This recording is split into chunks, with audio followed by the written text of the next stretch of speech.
advised.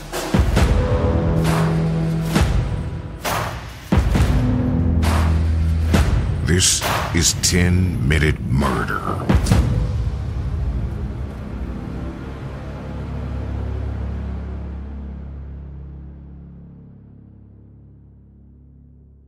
When Robert Durst was a young child, his mother climbed to the roof of their family home and jumped to her death. Years later, Robert would claim that he had seen the entire thing, which his younger brother Douglas denied was true. It wasn't out of the ordinary for the two brothers to disagree. During their childhood, they were even sent to a counselor in an attempt to help the boys work through their extreme sibling rivalry. The Durst children had been born into a real estate empire, but it didn't matter to Robert. He spent his entire childhood and teenage years as a loner, getting into fights and alienating himself from his family. In 1971, Robert started dating a woman named Kathleen McCormick. He was smitten, and the relationship moved quickly. After only a handful of dates, he asked Kathleen to move in with him, which she agreed to. They got married in 1973 and lived an uneventful life together until Kathleen vanished. In early 1982, Kathleen was just a few months away from finishing her degree and becoming a pediatrician. She was last seen at a dinner party with friends, where multiple people noticed her strange behavior. Kathleen showed up at the party out of the blue, dressed extremely casually in a pair of sweatpants, and then excused herself after she received a phone call from Robert. She had plans to meet a friend at a pub in Manhattan, but never arrived. Her friend was concerned enough to call the police several times, but Robert didn't seem to share those concerns. He only reported Kathleen missing after she had been gone for several days. Initially, Robert claimed that he and Kathleen had fought that evening, so he had taken her to the train station where she boarded a train to New York City before going back home and having a drink with one of his neighbors. Later, he admitted that he had made all that up. It was a lie. He'd actually gone straight home and gone straight to sleep. There was plenty of reason for Robert to be the prime suspect in the case. He and Kathleen had a history of fighting, including times where Kathleen required medical treatment for bruising on her body. According to Kathleen's family, at one stage, Kathleen became pregnant and Robert had forced her to abort the baby. But despite all the suspicious circumstances surrounding Robert Durst, investigators were unable to find any strong evidence that he had harmed Kathleen. After 8 years, with no sign of his missing wife, Robert filed for divorce, claiming that she had abandoned him. Kathleen's family felt differently. In their eyes, there was no doubt that she had died shortly after her disappearance. Her mother, Ann McCormick, tried to sue Robert for her daughter's death, claiming that he had killed Kathleen and deprived her family of the right to bury her remains. Years later, one of Kathleen's sisters attempted to file a wrongful death lawsuit against Robert. Once again, the suit was dismissed. One of Robert's most trusted friends was a journalist named Susan Berman, who had tried to help him create an alibi for the night of Kathleen's disappearance. For years, Susan was Robert's most loyal defender. She had given statements to the press, denying that Robert had anything to do with Kathleen's disappearance, regardless what the missing woman's family believed. However, the enduring friendship between Robert and Susan came to a sudden end when Susan was found dead in her home in Los Angeles. She had been killed execution-style, with the door left open, allowing one of her dogs to escape and attract the attention of her neighbors. The Beverly Hills Police Department received a letter that they believed was connected to the case, which correctly listed Susan's address and seemed to be the killer's way of telling the cops where to find her body. Once again, Robert Durst appeared to be the killer, and once again he was not arrested. Instead, he lay low, moving to Texas and disguising himself as a deaf-mute woman named Dorothy. I wish I was making that up. By 2001, a collection of human body parts were found floating in the waters of Galveston Bay. They belonged to 71-year-old Morris Black, Robert Durst's neighbor. Morris was a difficult man who had been a merchant seaman before his retirement, and he was prone to arguing with Robert, whose Dorothy disguise he may or may not have fallen for. Robert was arrested in connection with Morris's murder shortly afterwards, and confessed that he had been there when the man died, but he had not killed him on purpose. According to Robert, he had gotten into another argument with his neighbor and ended up pulling a gun on the elderly man. During a scuffle for the weapon, they fell to the floor together, and the gun was accidentally fired, causing Morris to be shot in the face.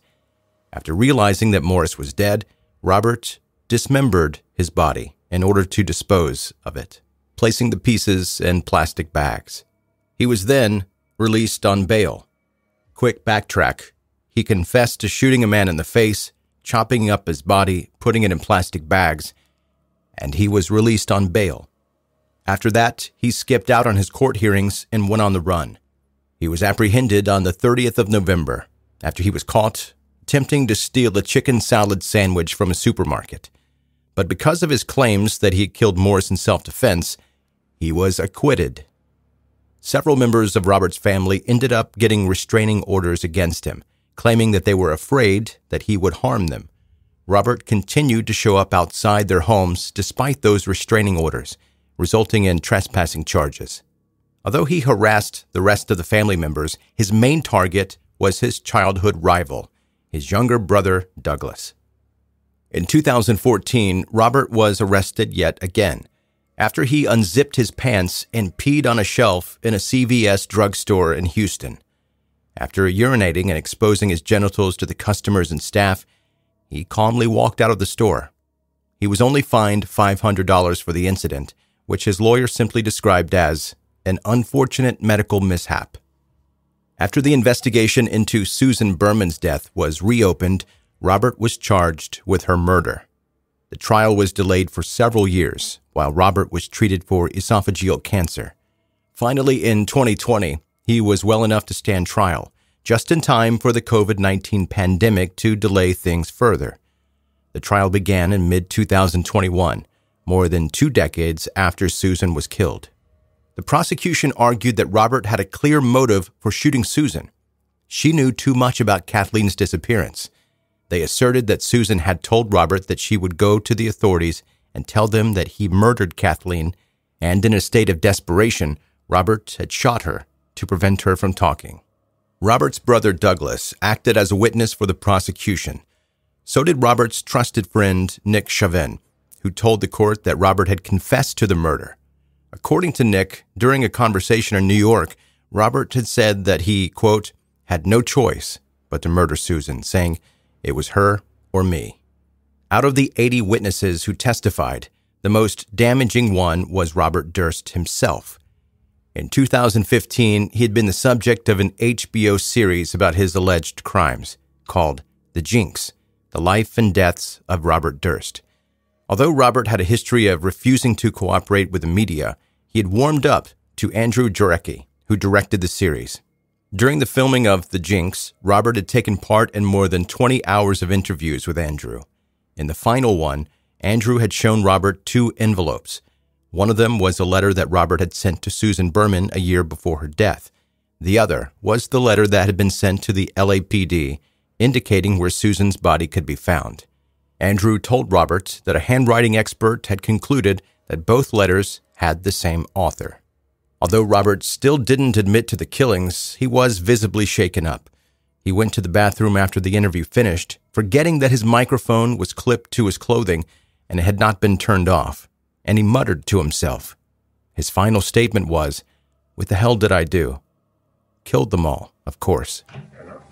Well, maybe this is the bathroom. Yeah, that's... You're right, this is the bathroom.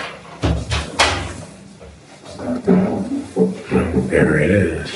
You're caught. You're right, of course. But you can't imagine.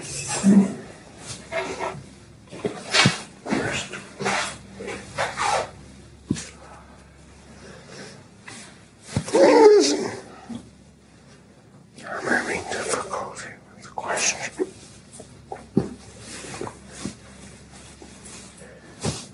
What the hell did I do?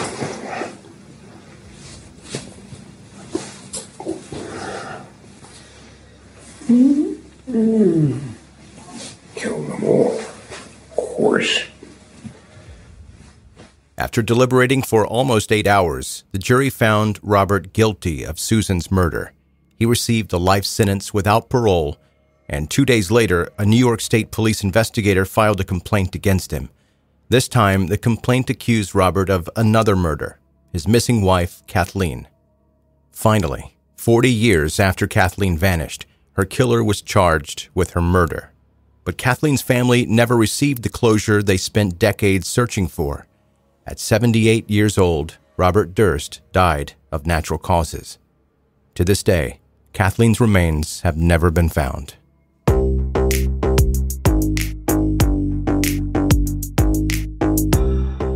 That's 10-Minute Murder for today. Brief and bingeable true crime. I'm Joe. I'm the host, and I really appreciate you listening to the episode. If you're new to 10-Minute Murder, welcome. Hi. Please subscribe now so that you can more easily catch up on all of the back episodes. To all of you returning OG listeners, I love you with all my heart.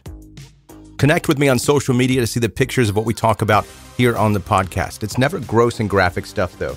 And the reason is because I don't personally want to look at the crime scene photos that are disgusting because I get nightmares. And I assume that you don't either. And I also know that you can very easily yourself find all of these photos if you do want to see gross and graphic stuff. I don't know why you would.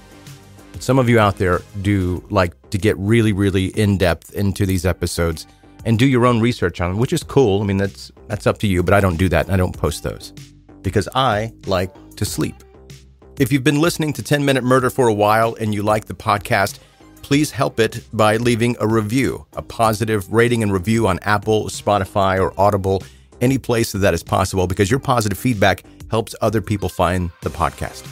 If you're interested in finding all the places where you can connect with 10-Minute Murder, go to 10minutemurder.com. There you'll find all things related to the podcast. Thank you for listening to another 10-Minute Murder podcast episode. I will see you on the next one.